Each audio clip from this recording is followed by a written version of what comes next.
So if you're sick and tired of being let down by people, then this video is probably for you. We need to stop crossing oceans for people who wouldn't even step over puddles for us. Growing up, I've had my fair share of going out my way to help people, or sharing my food, or inviting people to things and having them not return the favour. Not that that's the reason why I shared my food, not that that's the reason why I invited them to things.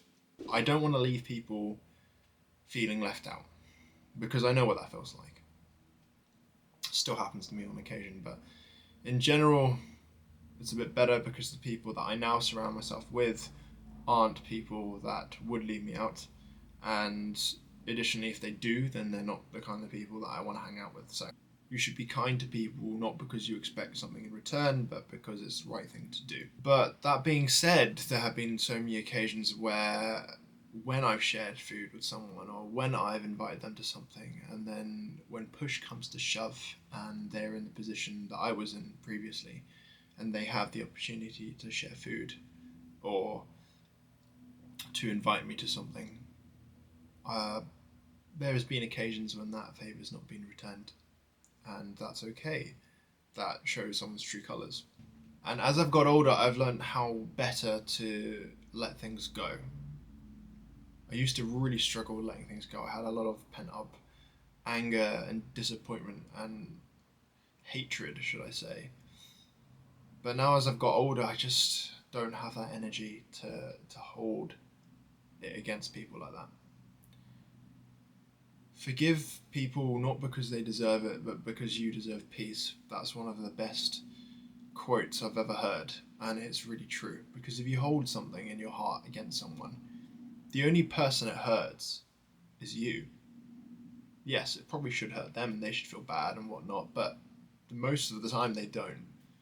Most people don't have the goodness or the conscience to feel bad for doing something wrong, for wronging you if they have wronged you, or for wronging someone else.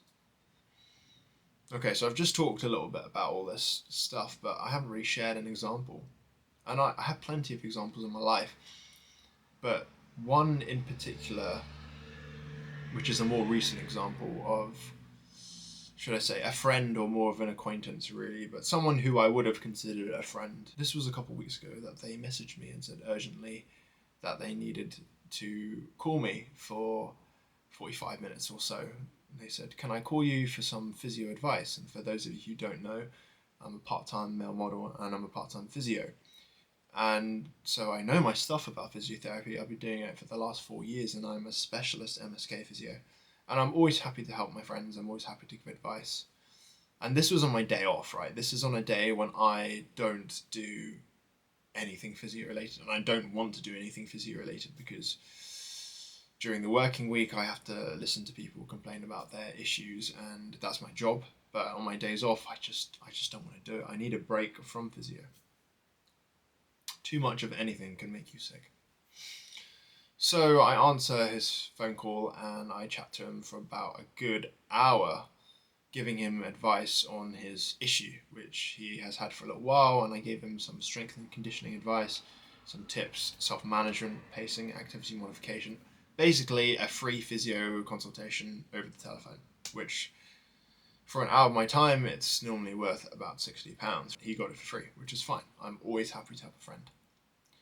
Anyway, that phone call ended and he was fine, and I checked up on him a few weeks later to check he was doing okay. Fast forward a couple weeks and I'm writing a program for an upper and lower body split, a minimalistic exercise program where you do a set number of exercises, you train twice a week for 90 minutes, and my goal is to get people to build an aesthetic physique with minimum input with only 2 sessions a week. And of course I need people to test that on. So I messaged a couple of my friends who I know are quite into the gym, and he was one of them. And so I asked, "How is your gym session going? What's going on? Like, how's your workout program going?" So we chat back and forth for a little bit, and then I cut to the chase and say, "How would you like to be able to build a strong aesthetic athletic physique with 2 workouts a week?" He says that he's interested, and then I share my I share the catch. I share the fact that I really want to write an exercise program.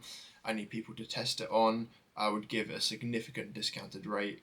Normally I would charge about £15 for the exercise program, and that's what I'm going to put it as when I put it up on Etsy and when I put it up online. But for my friend, I was only going to charge him a fiver, just because it's time and effort that I put in. Anyway, I message him, and of course, up until this point, he's replying really quickly. And then I said, I cut to the chase. I made YouTube videos already. I'm putting together a program, how to build an aesthetic body ebook. Before I upscale, I want to start with a small group of people I know will give it a good go. Blank, no message.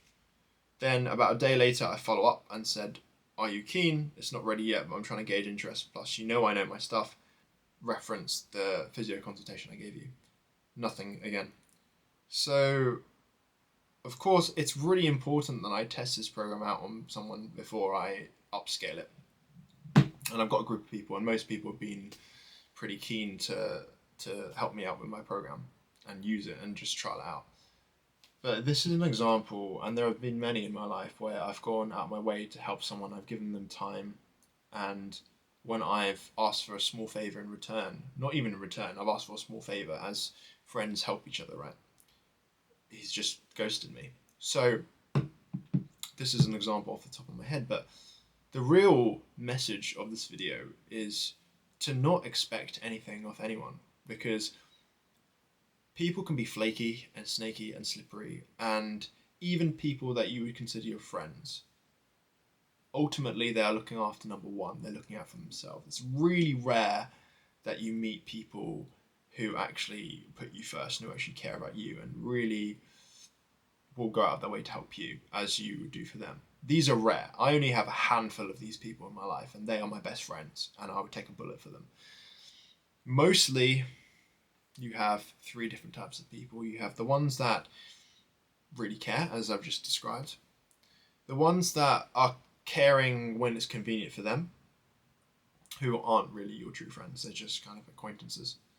Other people who are apathetic to whether you succeed or fail. They're just there watching you, but not offering any kinds of encouragement or any positivity. But they're there to see whether you fail or succeed. It doesn't matter to them.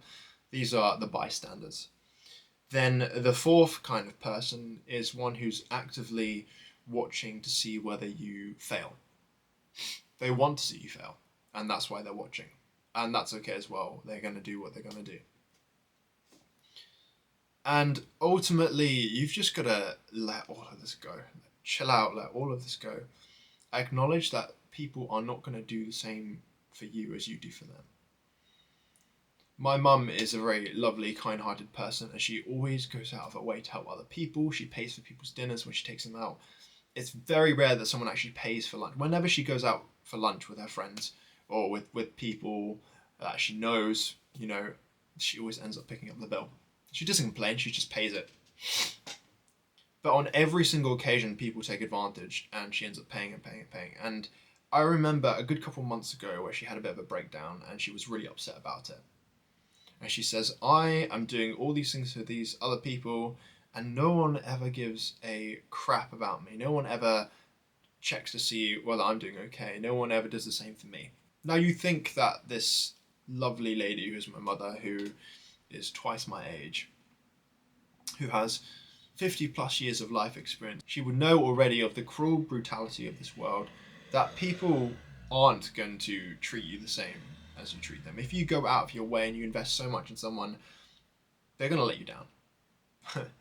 They're going to not pick up the bill. They're going to not go out of their way to help you when you're struggling, because they're looking out for themselves.